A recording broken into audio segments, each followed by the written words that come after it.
Hi there, it's Dr. Tiffany McKinnon-Russell, your resident homeschool champion, and I'm bringing you thoughts of a homeschool mom in the form of a 5-day series called Dispelling the 5 Common Myths About Homeschooling. So all this week, Monday through Friday, I will be talking about and dispelling a specific myth that's associated with homeschooling. So I'm really excited about doing that this week, and I hope that you will join me every day this week and check out my videos because I'm also going to be throughout the week giving out some resources and some opportunities for you to stay connected with me. And also, if you're interested in homeschooling or currently homeschooling, or just want information about it in general, have some ways for you to get lots of good information and to really prepare yourself if homeschooling is something that you think you want to do. So let's jump into the first myth. So the first myth we want to talk about today is the fact that homeschooling is unpopular. And I actually had someone say that exact statement to me in that way verbatim, that homeschooling is unpopular, as the reason why they were sort of afraid to jump into homeschooling, to even really do any serious research about it or any of the sort. So I asked them to sort of explain that to me so we could unpack that word unpopular. I wasn't sure what they really meant by it. And so when they started to explain it, they said things like they weren't sure if they would be able to find information that they need. They weren't sure if homeschooling was for them, basically saying that maybe homeschooling was just really for a certain population associated with really only a certain type of person or type of family or religious background, things like that, and that they weren't really sure if it was like a popular thing, like how people would look at them or what people would think if they decide to homeschool their child, since they're not sure if they fall into the quote-unquote model of a homeschooling family. So I thought that was really interesting that they explained it that way, and as I talked to them, we sort of broke that down, and I was happy that when we finished talking that they had a different perspective. So I wanted to address that as our first myth today. So let's talk about that. Homeschooling is unpopular. I actually have some statistics and things that I want to go over, so I have some notes. If you see me looking down, that's what I'm looking at. But according to the National Home Education Research Institute, homeschooling families actually span various religious backgrounds, various levels of education, various political affiliations, and races. So there's not one race, one political affiliation. It's not if I reach this certain level of education, I'm probably going to homeschool my child, anything like that.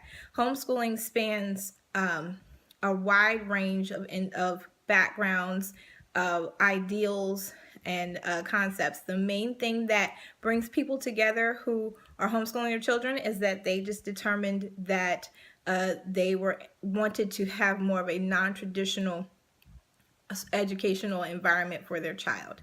And this week we're going to be talking a little bit more about the different types of homeschooling, because even within the term homeschool, there are different ways to homeschool. There are different categories and subsets that are within that. So we're going to kind of unpack that as well. But first and foremost, homeschooling really is for anyone who is interested in wanting to homeschool their child.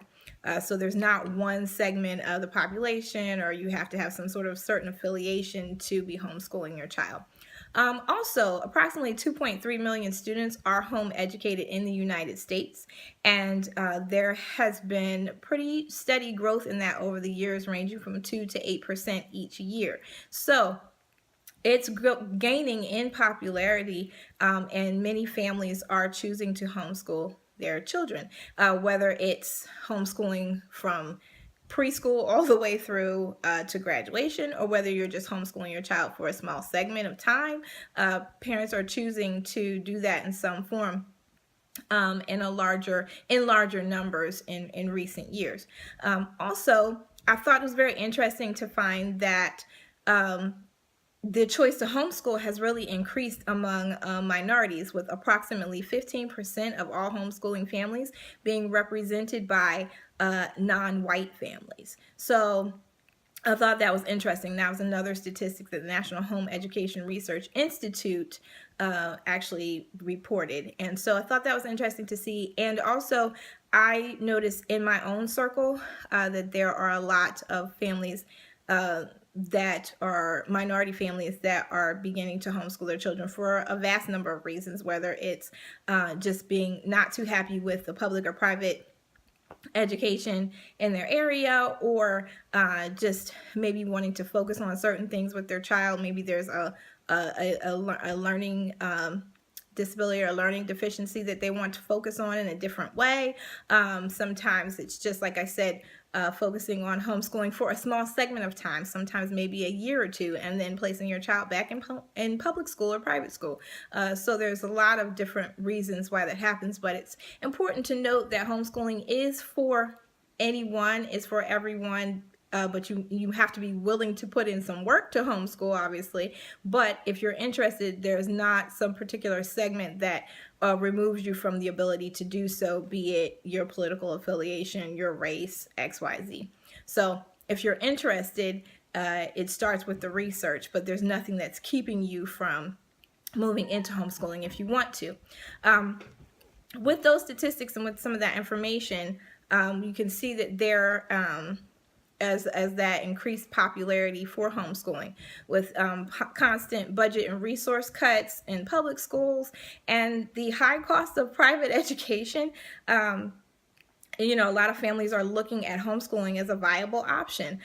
So it is an option that is growing in popularity right along with public and private school. If you look at thinking about homeschooling as being popular or unpopular, or if it's something that's really, really new, or if it's been around for a while, the homeschooling in its form that we know today and in the movement that it's had really actually began in the 1970s, and it was introduced by an educational theorist whose name was John Holt, and he was an advocate for school reform, and he actually encouraged parents to practice what they call unschooling. And unschooling is where your learning is really driven by the interest of the students, not driven by a specific curriculum or what a child should know at a certain period of time, but really what interests the child and allowing the child to drive their education. And unschooling is one of the one of the subsets or subcategories of homeschooling. So we're going to talk about that a little bit more, but that was the category that John Holt really pushed. Since then, homeschooling has evolved and it's just grown. There are so many different ways that that homeschooling shows itself, and that's really the fun thing about homeschooling, is that it is so customizable and that you can really shape it for what works for your family. And we're going to talk about more of that this week, but what's important to remember for today is that homeschooling is not new, and it is not only for a particular segment of the population, that it has been around for a good while. There are different ways to do it, and that if you are interested, that if you begin researching and looking, if you're interested, there's nothing that's keeping you from entering into homeschooling. Now, with that said, homeschooling is not something that we should look at as a fad. It's not something you should look at and say, oh, I'm just going to try homeschooling for a couple of weeks and see what happens. If it's something that you want to do, it really needs to be a decision that's made with you and with your family and with the child or children that you're homeschooling, if they're old enough to have, to really express their opinion about it. I've shared my story a few times about the fact that the reason why I became a homeschooling mom is because my daughter asked me to homeschool her. So she's just turned 5 this year, or actually the end of last year, but she was able to articulate to me her dissatisfaction with where she was where she was learning at the time, and the fact that she wanted me to homeschool her and she wanted me to teach her. And so that's how that happened. But it was a conversation between myself and my daughter, and then also having agreement with my husband to say, this is what we want to do. So homeschooling is not a fad. It's not something that you just jump into because it's popular this week, and then next week, we'll just put them back in public school or private school.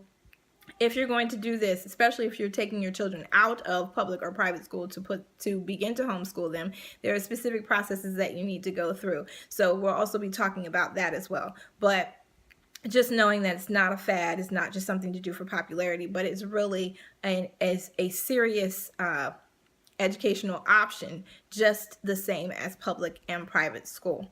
So we've dispelled that first myth that homeschooling is unpopular. I hope that you've seen that homeschooling actually is a popular and an active and a viable option for education, and that there is nothing keeping you from beginning to homeschool your child if that's something that you would like to do. You don't have to fit into a particular box or a category in order to homeschool your child. Just have to have a willingness to be prepared, a willingness to provide a strong and effective educational environment for your child, and a willingness to commit to the process. So I hope that dispels that myth for you. I hope that you will also join me tomorrow when we dispel myth number 2, which is the fact that homeschooling is hard to begin. So we're going to attack that, and we're going to unpack that, and we're going to toss that one out too. So I hope you'll join me all this week. Do me a favor and click on the link that's going to be in the description of this video, and please subscribe to my list, because this will help you to stay connected with me. And when you subscribe, you'll also receive a great report that talks about 3 reasons why homeschool research is important. So I really want you to stay connected with me. Thanks so much for watching this video and hanging out with me for a few minutes, and I'll see you tomorrow and all the rest of this week. Talk to you later.